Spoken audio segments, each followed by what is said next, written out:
안녕하세요. 서대리입니다. 저처럼 미국 ETF를 모아가는 분들이라면 연금저축펀드와 IRP, 중개형 ISA 같은 절세계좌를 적극 이용하고 계실 겁니다. 부나 QQQ, SCHD 같은 미국 상장 ETF는 절세계좌에서 매수할 수 없지만 대신 같은 지수를 추종하는 국내 상장 ETF들을 투자할 수 있고, 절세계좌라는 이름답게 세액공제와 과세이연, 저율과세 등 일반 계좌에 없는 다양한 혜택을 누리면서 효과적으로 자산을 불릴 수 있기 때문이죠.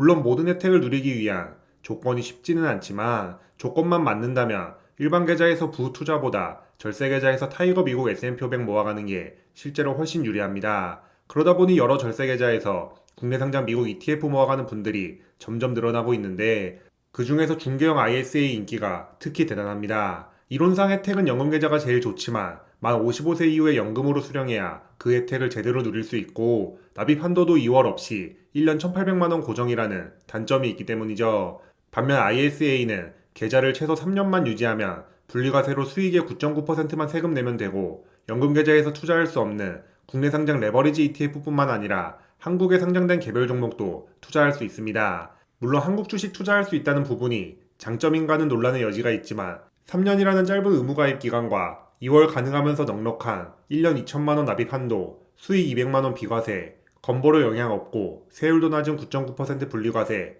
만기 해제 후 연금계좌 이전하면 추가 세액공제 등 정말 다양한 혜택과 장점을 가지고 있다 보니, 저처럼 미국 ETF 위주로 모아가는 투자자에게 중개형 ISA는 자본주의 필수템입니다. 저도 2021년 5월에 중개형 ISA를 만들었고, 3년 넘게 국내 상장 미국 ETF 중심으로 월정립 매수 중인데요. 현재는 ISA 3년 만기를 넘긴 상태라 저의 1번 목표인 연금계좌 총자산 늘리기를 위해 연금계좌로 만기 이전하려고 알아보니, 어떻게 보면 사소하지만 매우 아쉬운 부분을 발견했습니다. 제가 생각하는 단점을 이야기하기 전에 ISA에서 모아가는 종목들을 먼저 짧게 소개하자면, 핵심은 언제나 그렇듯이 미국 ETF입니다. 솔 미국 S&P 500과 솔 미국 배당 다우존스가 월정립 매수 핵심 종목이고, 감사하게 배당금 제외하고도 둘 다 주가 수익률만 22% 넘었습니다. 물론 똑같이 월정립 매수를 했지만 마이너스 수익률인 종목도 있습니다. 바로 삼성전자 우인데요. 연금계좌처럼 ISA도 국내 개별 종목을 매수할 수 없었다면 심플하게 미국 ETF만 모았을 텐데, 아쉽지만 ISA는 가능했기 때문에 3년 전 계좌를 만들면서 삼성전자호도 한 주씩 월정립 매수했습니다. 원래 일반 계좌에서 한 주씩 모으던 중이었는데 배당소득세라도 아껴볼 생각으로 ISA 투자를 시작했죠. 하지만 결과는 수익률 마이너스 27%, 금액으로는 228만원 손실 중입니다. 그동안 ISA에서 받은 삼성전자후 배당금이 49만원으로 적지 않은 돈이지만 주가 하락을 커버하지는 못했습니다. 최근 5년간 투자 재테크 관점에서 가장 아쉬웠던 선택 두 가지가 있는데, 그 중 하나가 2017년부터 투자했던 삼성전자후를 습관성으로 계속 매수했다는 점입니다. 물론 미래에는 상황이 반전되면서 삼전의 시대가 다시 열릴 수도 있겠지만 현재까지는 실패한 투자라고 봐야 합니다. 서대리가 중개형 ISA 계좌를 만들었던 2021년 5월 25일부터 2024년 11월 22일까지 타이거 미국 S&P 500 단순 수익률이 무려 74.2%였기 때문이죠. 11,910원이었던 ETF 주가는 3년 넘는 시간 동안 2750원이 되었습니다. 14번의 분기 배당금은 포함하지도 않았는데 수익률이 70%가 넘습니다.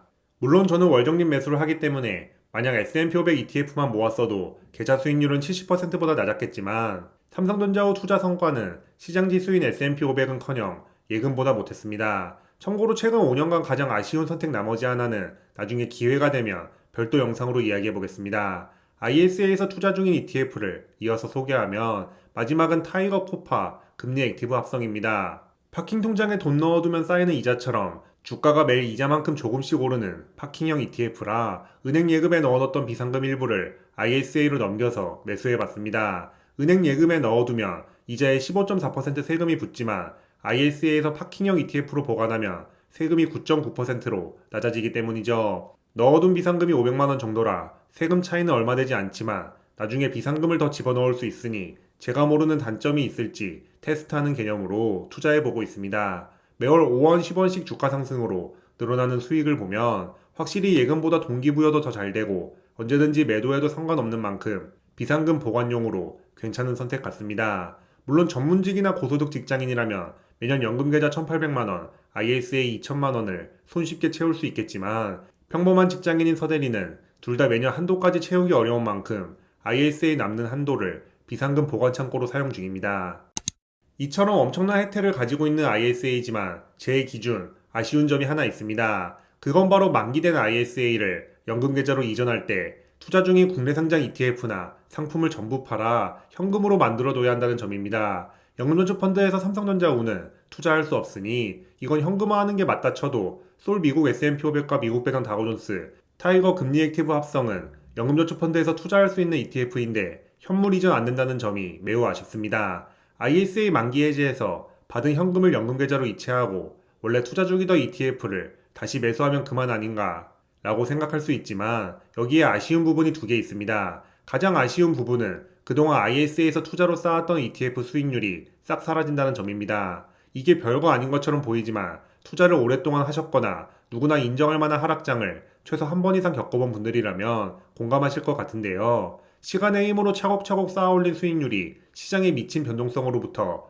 투자자가 흔들리지 않고 목표까지 갈 수 있게 지켜주는 최고의 보디가드 역할을 해주기 때문입니다. 상승장에서는 포모로부터 지켜주고 하락장에서는 공포로부터 지켜줍니다. 보통 시장지수 ETF는 수익률이 높지 않아 불장에서 포모 느낀다는 이야기가 많은데 반은 맞고 반은 틀린 말입니다. 시장에 투자해 얻은 낮은 평단가는 알아서 수익률을 뻥튀기 시켜주기 때문이죠. 현재 한 주당 17,355원인 솔 미국 S&P 500이 5% 올랐다면 주가는 870원 상승한 18,225원이 됩니다. 근데 제 평단가인 14,192원 기준으로 870원이 오르면 제 계좌 수익률은 5%가 아니라 1.1%포인트 더 높은 6.1% 오릅니다. 만약 연금저축펀드와 퇴직연금 DC에 있는 타이거 미국 나스닥 100처럼 수익률이 100%를 넘거나 그 정도 된다면 나스닥 ETF가 1%만 올라도 제 종목 수익률은 2% 넘게 상승합니다. 제도상 연금계좌에서는 레버리지 ETF를 투자할 수 없지만 5년이라는 시간의 힘 덕분에 저의 타이거 미국 나스닥 100은 레버리지 맛 ETF로 진화한 것이죠. 물론 수익률만 2배로 늘어날 뿐 계좌 총자산 증가 속도는 그대로고 추가 매수한 금액은 이런 효과를 낼 수 없는 만큼 의미 없다 생각할 수 있습니다. 하지만 핵심은 수익률 뻥튀기에서 오는 심리적 만족감이 포모를 막는데 상당히 도움된다는 점입니다. 연금계좌에서 팍팍 늘어나는 나스닥 ETF 수익률을 보고 있으면 테슬라, 비트코인 생각이 조금 덜 납니다. 지금 투자 방법과 종목을 유지하는데 정말 큰 힘이 되죠. 저만의 정신승리 방법입니다. 낮은 평단가가 유지되면 좋은 이유는 하락장에서 특히 더 빛나기 때문입니다. ISA 만기 이전 현금으로 연금계좌에서 새로 ETF를 매수했는데 가벼운 조정이든 역대급 하락장이든 갑자기 주가가 하락하기 시작하면 계좌 수익률은 바로 마이너스가 될 텐데요. 그러면 투자자 입장에서는 심리적으로 흔들릴 만한 여지가 생깁니다. ISA 투자할 때 수익률이 20%였으니까 지금 화면상 수익률이 마이너스여도 실제로는 손실 아니다 라고 머리로는 알고 있지만 증권앱에 파란불 들어와 있는 시간이 길어질수록 그리고 마이너스 금액이 커질수록 스트레스 받을 수밖에 없습니다. 사람은 시각적 요소에 약하기 때문에 같은 돈이라도 플러스 수익률이 0 되는 것과 0이 마이너스 되는 것은 임팩트가 다릅니다. 극단적인 가정이지만 만약 2021년 말에 ISA 만기 자금을 연금계좌로 이전했고 ETF를 새로 투자했는데 이후 1년 내내 하락장으로 얻어맞았다면 평가손실 플러스 내가 왜 이때 투자했을까라는 자책이 콜라보로 투자자를 괴롭혔을 겁니다. 거기다가 만기 자금을 한 번에 투자했다면 금액도 최소 몇백만 원에서 몇천만 원이 될 텐데 평가 손실도 그만큼 불어납니다. 월정리 매수하면서 하락장 만나는 것과 무게감 자체가 다릅니다. 하지만 만약 ISA 평단가와 수익률이 연금계좌로 그대로 넘어올 수 있다면 이런 심리적 스트레스는 확 줄어듭니다. 지금 ISA에서 수익률 22%인 솔 미국 S&P 500을 그대로 연금계좌로 옮길 수 있다면 이후에 주가가 18% 하락해도 수익률은 여전히 플러스입니다. 같은 지수를 추종하는 타이거 미국 S&P 500이 고점 대비 가장 많이 떨어졌을 때가 2022년 6월 17일 마이너스 17%였으니 역대급 하락장이라 평가받는 2022년에도 수익률이 마이너스로 내려가지 않았을 겁니다. 수익이 줄어들면 당연히 아쉽지만 하락장에서 마이너스를 찍지 않았다는 사실만으로도 엄청난 메리트입니다. 이건 직접 경험해보면 확실히 체감할 수 있습니다. 같은 돈이라도 하락장을 바라보는 마음의 여유가 다릅니다. 마이너스 18% 정도 마지노선이면 엄청 귀엽고 작은 하락장에 스치기만 해도 플러스였던 수익률이 마이너스 될 것 같지만 실제로는 그렇지 않습니다. 제가 예전에 배포했던 MDD 계산기로 2004년 1월에서 2024년 11월 22일까지 20년간 스파이 일별 MDD를 차트로 그려보면 이런 모습이 나옵니다. 2009년 글로벌 금융위기로 중간에 엄청난 하락이 장기간 있었지만 그 외에는 고점 대비 20% 이상 하락한 기간이 생각보다 많이 없다는 것을 알 수 있습니다. 2020년 3월 코로나 팬데믹과 2022년 하락장 정도가 전부였죠. 주식시장이 열렸던 5260 영업일 동안 고점 대비 하락률이 20% 넘었던 날은 고작 745 영업일밖에 안 됐습니다. 나머지 4515 영업일은 주식시장이 떨어져도 고점 대비 하락률이 20%도 안 됐다는 의미입니다. 전체 기간 중 85.8%가 안정권이었죠. 이 비중값을 저 혼자 회복률이라고 이름 붙였는데 솔 미국 S&P 500 원금 손실 진입 구간인 고점 대비 마이너스 18% 회복률도 스파이 주가 기준 무려 83.4%입니다. 참고로 이 차트는 배당금을 빼고 계산했기 때문에 실제 회복률은 더 올라갈 겁니다. 즉, 수익률 20% 정도만 확보했으면 이후로는 마이너스 될 일이 생각보다 자주 없다는 뜻이죠. 이왕 계산해본 김에 달러 환율을 반영한 NDD 차트도 그려봤습니다. 많은 분들께서 저처럼 달러 환노출 ETF를 모아가실 텐데 주식시장이 좋지 않을 때는 달러 환율이 상승하면서 주가 하락을 어느 정도 막아주는 만큼 한국 투자자에게 달러 환노출 ETF 투자는 필수라 생각합니다. 달러 환율을 반영해서 MDD 차트를 다시 그려보면 방어력이 확실히 올라간 모습입니다. 전에는 가장 많이 떨어졌을 때가 마이너스 50% 넘었는데 지금은 마이너스 30%로 확 줄었습니다. 고점 대비 하락률이 가장 컸던 시기도 2009년 글로벌 금융위기가 아니라 2020년 3월 코로나 팬데믹으로 바뀌었습니다. 당연히 회복률도 더 올라갔습니다. 마이너스 18% 구간 회복률은 무려 96.1%입니다. 매우 마음 편하게 투자할 수 있는 수준이죠. 실제로 고점 대비 18% 넘게 하락했던 구간만 빨간색으로 구분해보면 유명한 하락장 아니고서야 그 밑으로 내려간 적이 없었습니다. 물론 과거가 미래를 보장하지는 않지만 달러 환노출 S&P 500 ETF 투자할 때 고점 대비 마이너스 20% 밑으로 떨어지면 지금이 상당한 위기구나 정도로 기준 잡고 투자에 활용하면 충분하지 않나 싶습니다. 참고로 달러 환율을 반영한 MDD 차트는 이전에 배포했던 구글 시트에는 없던 기능인데 필요하신 분들께서는 댓글 남겨주세요. 2.0 버전도 이용해보고 싶은 분들이 많다면 별도 영상을 통해 배포하겠습니다.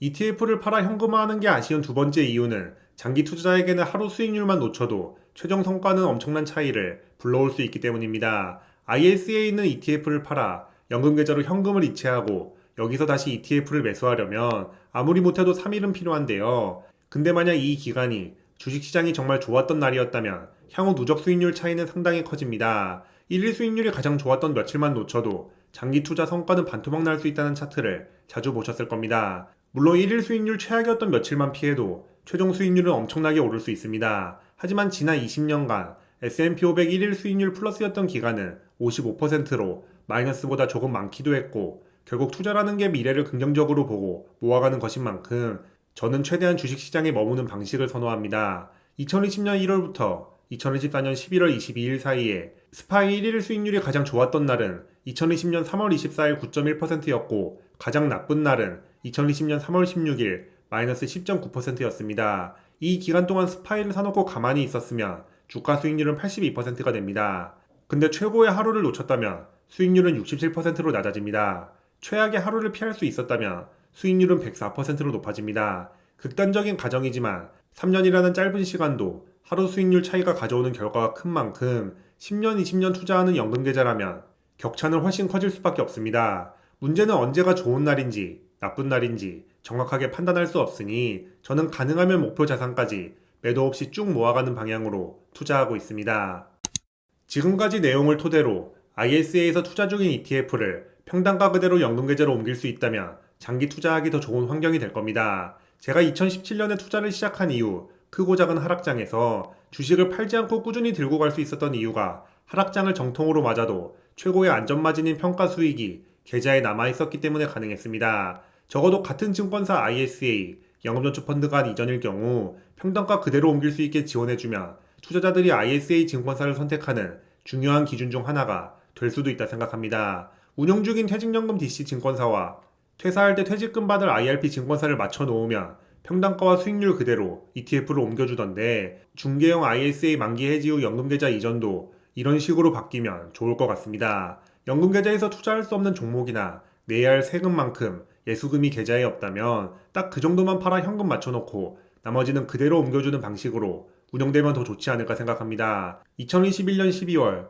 첫 직장을 퇴사하면서 DC 계좌에서 투자 중이던 ETF들을 평단가 그대로 IRP로 옮긴 덕분에 2022년 하락장을 큰 고통 없이 넘길 수 있었습니다. 지금은 계좌 전체 수익률도 50%를 넘고 나스닥 ETF는 거의 100%를 찍은 만큼 언젠간 만날 다음 하락장에서도 심리적으로는 크게 흔들리지 않겠다는 생각과 앞으로도 계속 투자해야겠다는 다짐을 한 번 더 하게 되었습니다. 물론 ISA를 만기 해지하면 그동안 투자로 번 총 수익에서 9.9% 분리과세한 돈을 바로 가져가야 하기 때문에 투자 상품을 전부 매도한 다음 계좌 해지 처리하는 것이 가장 무난한 방법이라 생각합니다. 하지만 연금계좌로 이전 신청하신 분들의 후기를 인터넷에서 찾아보면 대부분 저와 비슷한 소감을 남겨주셨습니다. 네이버 카페에도 최근 비슷한 내용의 글이 하나 올라왔던 만큼 향후 개선되면 좋지 않을까 생각합니다. 저는 올해 12월 6일쯤 ISA를 만기 해지하고 연금저축펀드로 전부 넘길 계획인데요. 이번에 제가 직접 한번 해보고 주의사항과 절차를 정리해서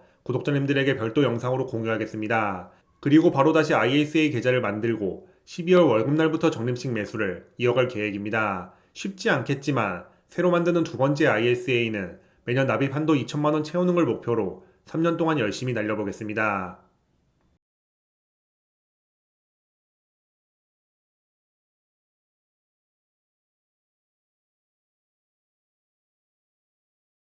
그럼 오늘도 긴 영상 시청해주셔서 감사합니다. 제 채널이 구독자님들의 자본주의 라이프에 조금이나마 도움이 되었으면 좋겠습니다.